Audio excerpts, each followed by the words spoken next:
بسم اللہ الرحمن الرحیم۔ السلام علیکم۔ رزق اور مال میں برکت قرآن اور حدیث کی روشنی میں، یہ اس سلسلے کی تیسری اور آخری قسط ہے۔ آئیے دیکھتے ہیں۔ پچھلی دو اقساط میں ہم رزق اور مال میں برکت کے جو اسباب ہیں ہم ان کو ڈسکس کر رہے ہیں، اور اب تک ہم 5 پوائنٹ ڈسکس کر چکے ہیں، اور اب چھٹا پوائنٹ ہے صبح سویرے کام شروع کرنا۔ پچھلے تمام پوائنٹس میں ہم نے دیکھا ہے کہ قرآن مجید میں اور صحیح احادیث میں جتنے بھی برکت کے حوالے سے، رزق اور مال میں برکت کے حوالے سے جتنی بھی باتیں آئی ہیں ہم نے ان کو ڈسکس کی ہیں۔ انشاءاللہ اب دیکھتے ہیں کہ اس پوائنٹ میں جو ہے صبح سویرے کام شروع کرنا، اس میں کیا آیا ہے۔ سنن ابو داؤد کی اس حدیث میں نبی اکرم صلی اللہ علیہ وسلم نے فرمایا، اے اللہ میری امت کے لیے دن کے ابتدائی حصے میں برکت دے، اور جب بھی آپ صلی اللہ علیہ وسلم کوئی لشکر بھیجتے تو دن کے ابتدائی حصے میں بھیجتے۔ سخر ایک تاجر آدمی تھے، وہ اپنی تجارت صبح سویرے شروع کرتے تو وہ مالدار ہو گئے تھے اور ان کا مال بہت بڑھ گیا تھا۔ تو سیکھ کی بات یہ ہے، ہمارے لیے اس میں سیکھ یہ ہے کہ صبح سویرے جو لوگ کام شروع کرتے ہیں ان کے کام میں، ان کے کاروبار میں، ان کی تجارت میں برکت اللہ تعالیٰ عطا فرماتے ہیں۔ اگلا پوائنٹ ہے اللہ رب العزت سے دعا مانگنا، اپنے مال اور اپنے رزق میں برکت کے لیے دعا مانگنا۔ جو لوگ بھی سچے دل سے دعا مانگتے ہیں اللہ تعالیٰ ان کی دعا قبول فرماتے ہیں۔ صحیح مسلم کی اس طویل حدیث میں آپ صلی اللہ علیہ وسلم نے فرمایا کہ یہ کہو، اللہم اغفر لی ورحمنی واہدانی ورزقنی، اے اللہ مجھے بخش دے، مجھ پر رحم فرما، مجھے ہدایت دے اور مجھے رزق عطا فرما۔ صحیح مسلم کی ہی ایک دوسری حدیث ہے، یہ جو نیچے درج ہے، اس میں بھی آپ صلی اللہ علیہ وسلم نے یہی الفاظ عطا فرمائے، اور ان کے کہنے کے ساتھ ساتھ اپنے انگوٹھے کے سوا ساری انگلیاں بند کرتے گئے اور فرمایا کہ یہ کلمات تمہارے لیے تمہاری دنیا اور آخرت دونوں جمع کر دیں گے۔ تو رسول اللہ صلی اللہ علیہ وسلم نے یہ دعا مانگنے کی ہدایت فرمائی ہے۔ مسند احمد کی اس حدیث میں رسول اللہ صلی اللہ علیہ وسلم نے فرمایا، جو آدمی باوضو رات گزارتا ہے، یعنی وضو کر کے سوتا ہے، پھر جب وہ رات کو اٹھتا ہے اور اللہ تعالیٰ کا ذکر کرتا ہے، اس سے دنیا اور آخرت کی بھلائی کا سوال کرتا ہے، تو وہ اس کو عطا فرما دیتا ہے۔ یہاں دنیا اور آخرت کی بھلائی کا سوال کرنے کا مطلب یہ ہے کہ اللہ تعالیٰ سے دعا مانگنا، اللہ سے کوئی چیز مانگنا۔ تو جب آپ اللہ تعالیٰ سے دعا مانگتے ہیں تو اللہ تعالیٰ آپ کو عطا فرما دیتے ہیں، بشرط یہ کہ انسان کو پورا یقین ہو اور انسان پورے خشوع و خضوع کے ساتھ دعا مانگے۔ صحیح بخاری کی اس حدیث میں رسول اللہ صلی اللہ علیہ وسلم نے فرمایا کہ ہمارا پروردگار بلند و برکت والا ہے، ہر رات کو اس وقت آسمان دنیا پر آتا ہے جب رات کا آخری تہائی حصہ رہ جاتا ہے۔ وہ کہتا ہے، کوئی مجھ سے دعا کرنے والا ہے کہ میں اس کی دعا قبول کروں، کوئی مجھ سے مانگنے والا ہے کہ میں اسے دوں، کوئی مجھ سے بخشش طلب کرنے والا ہے کہ میں اسے بخش دوں۔ مسند احمد کی ہی ایک دوسری حدیث میں رسول اللہ صلی اللہ علیہ وسلم نے فرمایا کہ جس کو کوئی ضرورت پڑی اور اس نے اس کو لوگوں پر پیش کر دیا تو وہ اس چیز کا زیادہ لائق ہوگا کہ اس کی ضرورت آسانی سے پوری نہ ہو، اور جس نے اس حاجت کو اللہ تعالیٰ پر پیش کیا تو اللہ تعالیٰ یا تو اس کو جلدی رزق دے گا یا پھر تاخیر سے آنے والی موت دے دے گا۔ مشکات میں اس حدیث کا ذکر ہوا ہے کہ رسول اللہ صلی اللہ علیہ وسلم فجر کی نماز کے بعد یہ دعا کیا کرتے تھے کہ اے اللہ میں تجھ سے نفع بخش علم، مقبول عمل اور حلال رزق کا سوال کرتا ہوں۔ تو یہ جو ہے سنت بھی ہے کہ ہم اللہ تعالیٰ سے حلال رزق کا سوال کریں، اور یہ جو ہے عمل ضرور کرنا چاہیے۔ اللہ سے جب آپ کوئی چیز مانگتے ہیں تو انشاءاللہ اللہ تعالیٰ آپ کو عطا فرماتے ہیں۔ ہمارا اگلا پوائنٹ ہے تقوی اختیار کرنا۔ تقوی کا جو معنی ہے وہ میں نے یہاں مختصر الفاظوں میں درج کیا ہے کہ گناہوں سے بچنے کی کوشش کریں اور نیک اعمال کریں۔ یہ بھی ایک سبب ہے رزق اور مال میں برکت کا۔ آئیں دیکھتے ہیں اس کے بارے میں کیا بیان ہوا ہے قرآن و حدیث میں۔ سورہ طلاق کی دوسری اور تیسری آیات یہاں درج ہیں۔ اس میں ہے کہ جو کوئی اللہ سے ڈرے گا اللہ اس کے لیے مشکل سے نکلنے کا کوئی راستہ پیدا کر دے گا، اور اسے ایسی جگہ سے رزق عطا کرے گا جہاں سے اسے گمان بھی نہیں ہوگا۔ ایک مسند احمد کی حدیث نمبر 12102 میں یہ ایک ضعیف حدیث ہے، وہ انہی آیات کے بارے میں ہے کہ رسول اللہ صلی اللہ علیہ وسلم نے فرمایا کہ میں ایک ایسی آیات جانتا ہوں کہ اگر لوگ اس پر عمل کرنے لگ جائیں تو وہ ان کے لیے کافی ہو جائے۔ یہی حدیث جو ہے وہ مشکات میں بھی درج ہے 5306۔ اسی طرح کا مضمون جو ہے وہ سورہ حج کی آیت نمبر 50 میں ہے کہ پھر جو لوگ ایمان لے آئے اور نیک عمل کرنے لگے تو ان کے لیے مغفرت ہے اور باعزت رزق ہے۔ یہی بات جو ہے وہ اللہ تعالیٰ نے سورہ شعراء کی آیت نمبر 26 میں بیان کی ہے کہ اور جو لوگ ایمان لائے ہیں اور جنہوں نے نیک عمل کیے ہیں وہ ان کی دعا سنتا ہے اور انہیں اپنے فضل سے اور زیادہ دیتا ہے، اور کافروں کے لیے سخت عذاب ہے۔ یعنی جو لوگ نیک عمل کرتے ہیں اللہ تعالیٰ ان کی دعا بھی سنتے ہیں اور انہیں اپنے فضل و کرم سے زیادہ بھی عطا فرماتے ہیں۔ صحیح مسلم کی اس حدیث میں رسول اللہ صلی اللہ علیہ وسلم نے بیان فرمایا ہے کہ بلا شبہ ایک کافر جب کوئی نیک عمل کرتا ہے، نیک کام کرتا ہے، تو اس کے بدلے میں اسے دنیا کے کھانوں میں سے ایک لقمہ کھلا دیتا ہے، اور مومن اللہ تعالیٰ اس کی نیکیوں کا ذخیرہ آخرت میں کرتا جاتا ہے اور اس کی اطاعت شعاری پر دنیا میں اسے رزق عطا فرماتا ہے۔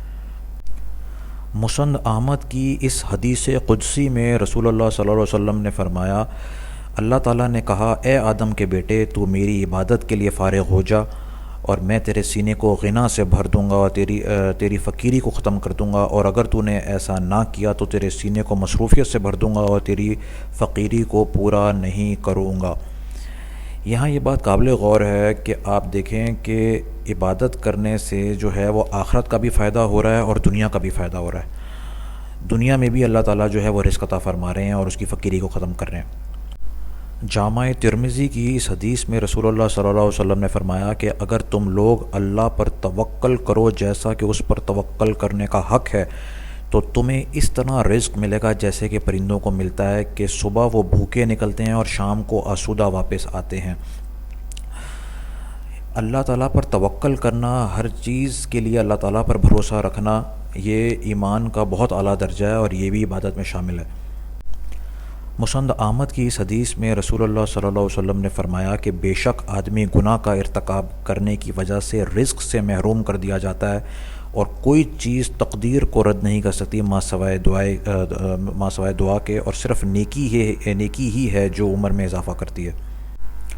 تو اس سب میں ہمارے لیے سیکھنے کی بات یہ ہے کہ گناہوں سے بچیں۔ گناہ کرنے سے نہ صرف آخرت خراب ہو رہی ہے بلکہ دنیا بھی خراب ہو رہی ہے کہ رزق سے بھی انسان محروم کر دیا جاتا ہے۔ رزق اور مال میں برکت کے اسباب میں اگلا پوائنٹ ہے ذکر کرنا، خاص طور پر استغفار، سبحان اللہ و بحمدہ اور درود شریف پڑھنا۔ یہ سورہ نوح کی آیات ہیں 10، 11 اور 12۔ اس میں اللہ تعالیٰ نے نوح علیہ السلام کے الفاظ بیان فرمائے ہیں، چنانچہ میں نے کہا کہ اپنے پروردگار سے مغفرت مانگو، یقین جانو وہ بہت بخشنے والا ہے، اور وہ تم پر آسمان سے خوب بارشیں برسائے گا اور تمہارے مال اور اولاد میں ترقی دے گا۔ تو غور طلب بات یہ ہے کہ آپ دیکھیں کہ مغفرت مانگنے سے، اپنے گناہوں کی استغفار کرنے سے، مغفرت مانگنے سے مال اور اولاد میں ترقی ہو رہی ہے۔ سورہ ہود کی آیت نمبر 3 میں اللہ تعالیٰ نے فرمایا ہے کہ اپنے پروردگار سے گناہوں کی معافی مانگو، پھر اس کی طرف رجوع کرو، وہ تمہیں ایک مقرر وقت تک اچھا لطف اٹھانے کا موقع دے گا۔ قرآن پاک میں جب اس طرح کی اصطلاحات یوز ہوتی ہیں کہ اچھا لطف اٹھانے کا موقع دے گا، تو اس کا مطلب یہ ہوتا ہے کہ زندگی اچھی گزارنے کا موقع دے گا۔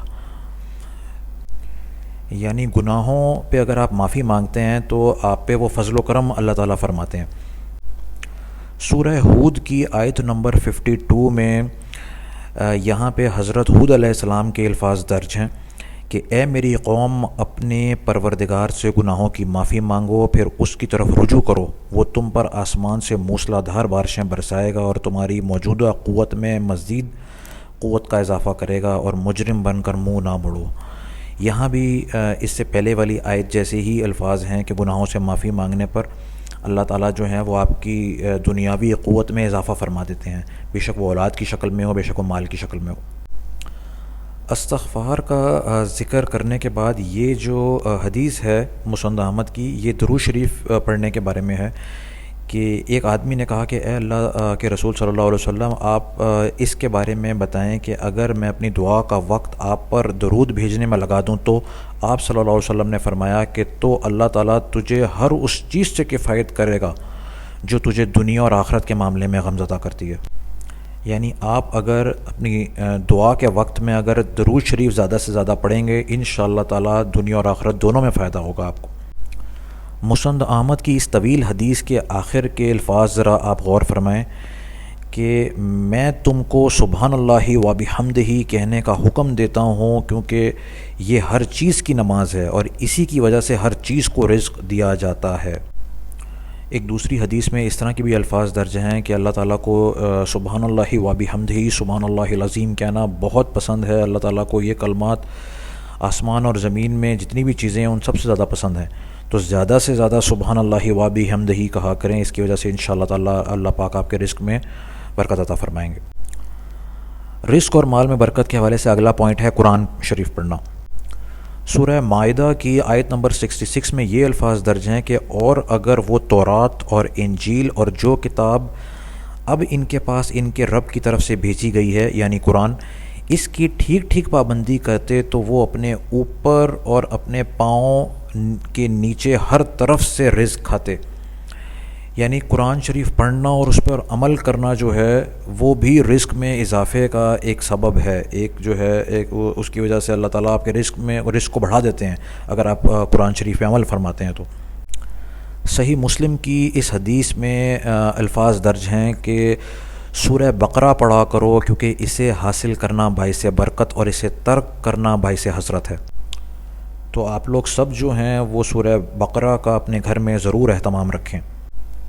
صحیح مسلم کی اس حدیث کے آخر میں الفاظ درج ہیں کہ رسول اللہ صلی اللہ علیہ وسلم نے فرمایا کہ سورہ بقرہ کی آخری 2 آیتیں جو شخص رات میں انہیں پڑھے گا وہ اس کے لیے کافی ہو جائیں گی، یعنی اس کے آخرت اور دنیا کے جو معاملات ہیں وہ ان کے لیے جو ہے وہ کافی ہو جائیں گی۔ سورہ واقعہ پڑھنے کے حوالے سے بہقی اور ابن کثیر میں یہ جو ہے وہ حدیث درج ہے کہ جو آدمی روز رات کو سورہ واقعہ پڑھے گا وہ کبھی فاقے میں مبتلا نہیں ہوگا۔ رزق اور مال میں برکت کا اگلا جو سبب ہے وہ ہے نماز کا کچھ حصہ گھر پر پڑھنا۔ یہ خاص طور پہ مرد حضرات کے لیے ہے، ان مردوں کے لیے جو سمجھتے ہیں کہ صرف جو ہے وہ مسجد میں ہی نماز پڑھنی چاہیے۔ مسجد میں فرائض ضرور ادا کریں لیکن نماز کا کچھ حصہ جو ہے وہ گھر پر ضرور پڑھنا چاہیے۔ آئیے اس کے حوالے سے ایک حدیث دیکھتے ہیں۔ مسند احمد کی اس حدیث میں رسول اللہ صلی اللہ علیہ وسلم نے فرمایا کہ جب تم میں سے کوئی آدمی مسجد میں نماز ادا کر لے تو پھر وہ اپنے گھر واپس جائے اور اپنے گھر میں 2 رکعتیں ادا کرے۔ بندے کو چاہیے کہ گھر میں بھی نفل نماز پڑھتا رہا کرے کیونکہ اللہ تعالیٰ اس کے گھر میں اس نماز کی وجہ سے خیر و برکت نازل کرتا ہے۔ اگلا پوائنٹ ہے کھانا آداب کے ساتھ کھانا۔ آئیں دیکھتے ہیں وہ آداب کیا ہیں۔ سنن ابن ماجہ میں یہ حدیث درج ہے، رسول اللہ صلی اللہ علیہ وسلم نے فرمایا کہ تم سب مل کر کھانا کھاؤ اور الگ الگ ہو کر مت کھاؤ، اس لیے کہ برکت سب کے ساتھ مل کر کھانے میں ہے۔ آج کل یہ رواج چل پڑا ہے کہ لوگ الگ الگ اپنے کمروں میں بند ہو کر کھانا کھاتے ہیں، تو اس طرح مت کھائیں۔ گھر میں برکت کے لیے جو ہے یہ بہتر ہے، یہ جو ہے یہ رسول اللہ صلی اللہ علیہ وسلم کا مسنون عمل ہے کہ سب کے ساتھ مل کر کھانا کھائیں۔ ایک اور کھانے کے جو ادب ہے وہ سنن ابن ماجہ کی اس حدیث میں درج ہے کہ رسول اللہ صلی اللہ علیہ وسلم کے پاس ایک پیالہ لایا گیا تو آپ صلی اللہ علیہ وسلم نے فرمایا کہ اس کے اطراف سے کھاؤ اور اس کی چوٹی یعنی درمیان کو چھوڑ دو کیونکہ اس میں برکت ہوتی ہے۔ رزق اور مال میں برکت کے حوالے سے جو ہیں کچھ اور احادیث بھی ہیں لیکن ان کی روایات کچھ کمزور ہیں اور وہ ضعیف حدیثیں ہیں، اس لیے وہ شامل کسی الگ ہیڈنگ میں نہیں کی گئیں۔ وہ میں ایسے ہی بیان کر دیتا ہوں کہ ایک حدیث ہے وہ تفسیر ابن کثیر میں اور تفسیر قرطبی میں بیان ہوئی ہے کہ گھر میں داخل ہوتے وقت السلام علیکم ورحمۃ اللہ وبرکاتہ، اگر گھر میں کوئی موجود نہ ہو تو السلام علیکم ایھا النبی ورحمۃ اللہ وبرکاتہ پڑھا جائے اور پھر درود شریف اور پھر سورہ اخلاص پڑھی جائے۔ تو یہ جو ہے وہ ضعیف حدیث ہے، ایک دوسری حدیث میں جو سنن ابن ماجہ میں آئی ہے 3356 اور 57 کہ جس طرح چھری اونٹ کے کوہان کی طرف تیزی سے جاتی ہے اس سے کہیں زیادہ تیزی سے بھلائی اس گھر میں آتی ہے جس میں مہمان کثرت سے آتے ہیں. لیکن یہ احادیث جو ہیں میں نے کسی الگ ہیڈنگ میں شامل نہیں کی کیونکہ ان کی روایات جو ہیں کچھ کمزور ہیں. اچھا، آخر میں اب ہم بات کرتے ہیں کہ رزق میں برکت ختم کرنے والے کیا اعمال ہیں. وہ دیکھیں جی، یہ ترمذی شریف میں حدیث ہے 2325 کہ مانگنے سے محتاجی آتی ہے، تو مانگا نہ جائے دوسروں سے، صرف اللہ تعالیٰ پر توکل رکھا جائے، جو کہ اس سے پہلے کچھ احادیث میں بیان ہو بھی چکا ہے. تو لوگوں سے نہ مانگیں، اللہ تعالیٰ سے مانگیں صرف. اور جو ہے اپنا جو ہے توکل صرف اللہ تعالیٰ پہ رکھیں کہ جو کام ہوگا وہ صرف اللہ تعالیٰ کی مرضی سے، اس کی منشا سے ہوگا. رزق بھی اور مال بھی اسی کی طرف سے ملے گا. اس کے ساتھ ہی جی یہ ہماری پریزنٹیشن جو 3 اقساط پہ تھی وہ اختتام پذیر ہے. یہاں پہ یہ بات میں دوبارہ آپ سب کو بتا دوں کہ اس کا پریزنٹیشن کا مقصد صرف یہ تھا کہ صحیح معلومات جو ہے، صحیح قرآن کے اور جو احادیث کے جو حوالے ہیں وہ آپ کے سامنے رکھے جائیں، کیونکہ آج کل سوشل میڈیا پہ بہت ساری اس طرح کی باتیں شیئر ہوتی ہیں کہ جن کے حوالے نہیں ہوتے، اور وہ باتیں جو ہیں وہ قرآن مجید سے جوڑ دی جاتی ہیں اور رسول اللہ صلی اللہ علیہ وسلم سے منسوب کر دی جاتی ہیں. تو اس میں اس پوری پریزنٹیشن میں جو 3 اقساط پہ ہے، اس پہ اس بات کا خیال رکھا گیا ہے کہ جو بات بھی پیش کی جائے اس کا حوالہ ضرور دیا جائے، اور وہ ایک ریپروڈیوسیبل نالج ہو جو کہ آپ لوگ سارے کسی بھی وقت میں اس کو کنفرم کر سکیں اس معلومات کو. اس کے ساتھ ہی جی مجھے اجازت دیں. السلام علیکم ورحمۃ اللہ وبرکاتہ.